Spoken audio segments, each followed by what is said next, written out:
전 세계 주요 이슈를 짚어보는 선재규의 월드앤 이슈 시간입니다. 치열한 줄다리기를 이어온 미중 무역 전쟁이 휴전 기간을 연장하기로 하면서 봉합 국면에 접어들고 있습니다.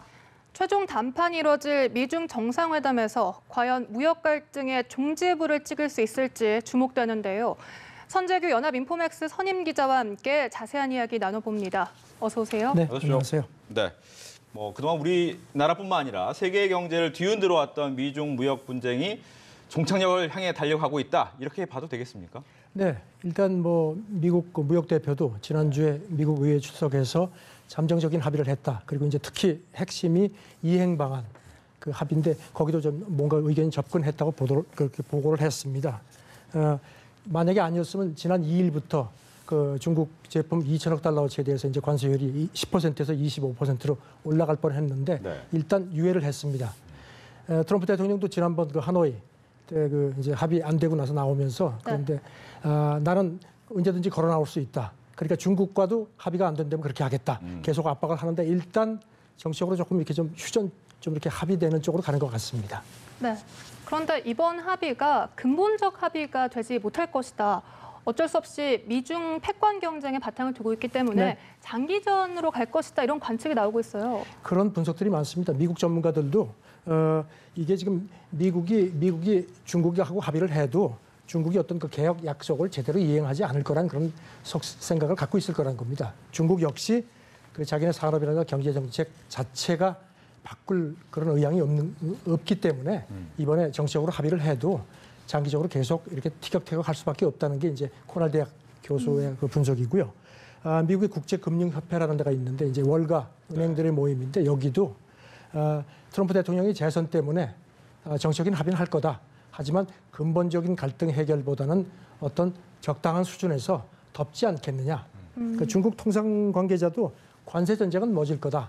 하지만 그 전쟁터가 지금은 이제 당국 간의 싸움인데 기업 간의 어떤 더 실체적인 싸움으로 옮겨질 거다. 결국 패권 마찰이기 때문에 어쩔 수가 없다 하는 그런 관측들이 많습니다. 예, 패권 이야기를 해주셨는데 지난번 이제 하노이 회담 결렬 이후 기자회견에서도 베네수엘라 이야기를 트럼프 대통령이 했단 말이죠. 네. 이 베네수엘라 사태 역시도 패권의 문제가 아니냐, 미중 간의 패권 문제가 아니냐 이런 시각이 있더라고요. 미국 의회 자문기구가 보고서를 냈는데요.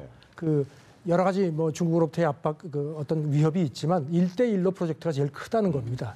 그래서 이제 베네수엘라 같은 경우도 중국이 지난 몇 년 동안 굉장히 투자를 하면서 어떤 그 공을 들여왔는데 그렇죠. 그게 이제 베네수엘라를 지금 트럼프 대통령이 굉장히 세게 압박을 하는데 그게 이런 미중 무역 전쟁 연장선상에 있다. 그러니까 그런 그 분석도 있기 때문에 지금 베네수엘라 사태를 쉽게 놓지 않을 거다 하는 관측들이 많습니다. 네. 한편 이 세계무역기구 WTO와의 관계도 좀 살펴봐야 할 것 같은데요. 미국이 이제 WTO에 미중 무역 전쟁에 참견하지 말라, 나서지 말라 이렇게 재차 경고하고 있는데 어떤 관계가 성립되고 있나요? 지난 금요일에 미국 무역대표부에서 그 2019년 무역 어젠다 보고서가 나왔습니다. 그런데 이제 그 일부분에 그 WTO가 우리더러 이래라 저래라 하지 마라.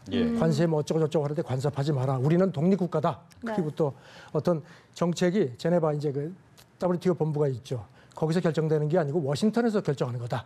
그러면서 우리한테 죄수복을 입히려고 하지 마라.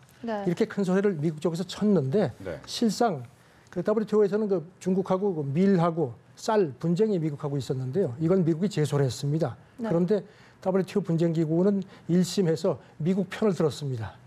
이게 참 시체말로 내가 하면 로맨스고 남이 하면 뭐라는 그런 말도 생각이 납니다. 네, 이제 트럼프 대통령 같은 경우에는 북미 회담 결렬 때문에 큰 성과를 내지 못했다라는 부담감뿐만 아니라 마이클 코언이라는 또 자기의 치부를 드러내는 또 얘기가 있었는데 그렇다면 이제 과연 재선을 얼마 앞두지 않은 상황에서 굉장히 큰 타격을 입는 것은 아니냐, 재선 가도에 빨간불이다, 이런 얘기가 있는데 맞습니까?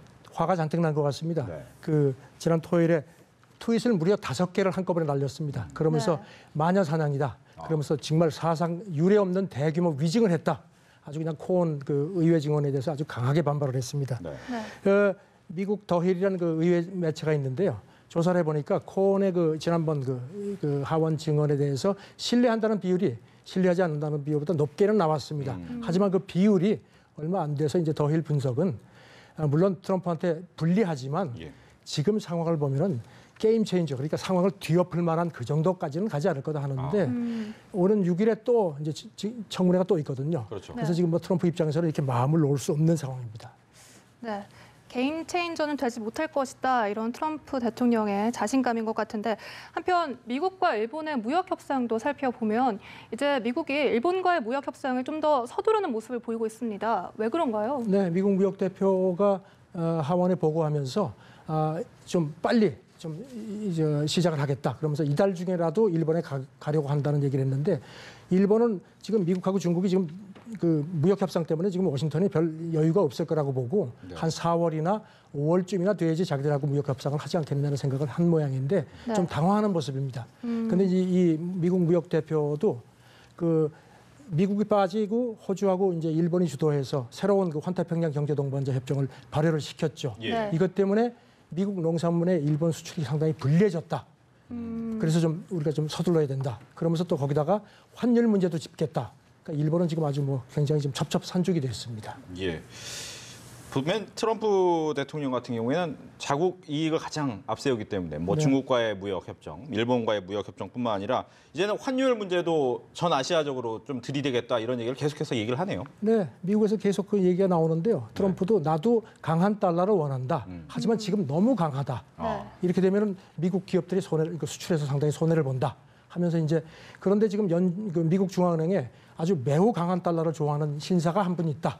그 포월 그 네. 연준 의장에 대한 불만이죠. 네. 자, 트럼프 입장에서는 이제 이걸 계속 이제 밀고 갈 그런 기색이라서 사실 우리도 편치는 않습니다.